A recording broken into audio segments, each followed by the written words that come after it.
मो नाम भारती महांत।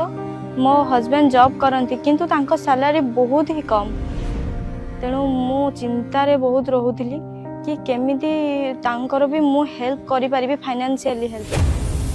किंतु एबे स्थिति बदली जाइछि। मेगा निजुक्ति मेलारे चयन करिछंती निजुक्तिदाता। एबे तांको मुहरे हस फुटिछि। खाली से नुहे, एमिति अनेकंक जीवन रे हस नहीं आसीछि सुवाहक प्रशिक्षण प्रतिष्ठान। तेबे मु धन्यवाद देवी आमर ओडिशा मुख्यमंत्री को मते सुवाहक भावे तालीम मिलिला, जा फल रे मु आज जने दक्ष ड्राइवर होई परिछि।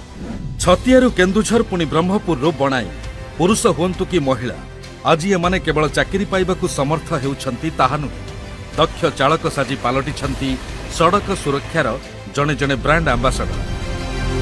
यशस्वी प्रधानमंत्री श्री नरेंद्र मोदी प्रेरणादायी नेतृत्व और मान्यवर मुख्यमंत्री श्रीजुक्त मोहन चरण माझी संकल्पबद्धतार समस्त वर्गंक निमंते निजुक्ति सुजोग सृष्टि उपरे गुरुत्व देइछि वाणिज्य और परिवहन विभाग।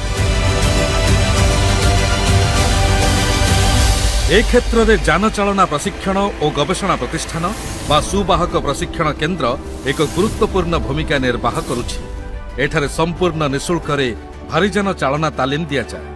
आधुनिक भित्तिभूमि और तालीमदाता व्यवस्था करिसेंती सरकार। एहा सह रहिबा खाइबा पाई प्रशिक्षार्थी को कौनसी अर्थ देबाको हुए नाही।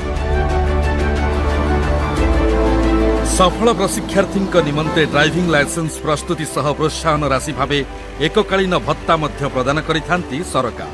पूर्वरु एही प्रतिष्ठान मानकरू गत जुलाई मासरे 30 चालक जापान रे निजुक्ति सुजोग पाइथिले।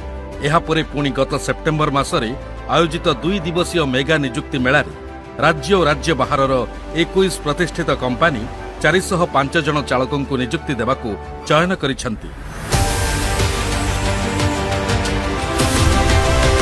स्वतंत्र उत्कल प्रदेश गठनर 100 वर्ष पूर्ति तथा 2036 सुधा ओडिशा को उन्नति शिखर में पहुंचाइबार स्वप्न साकार करने प्रतिबद्ध वाणिज्य और परिवहन विभाग ओडिशा सरकार।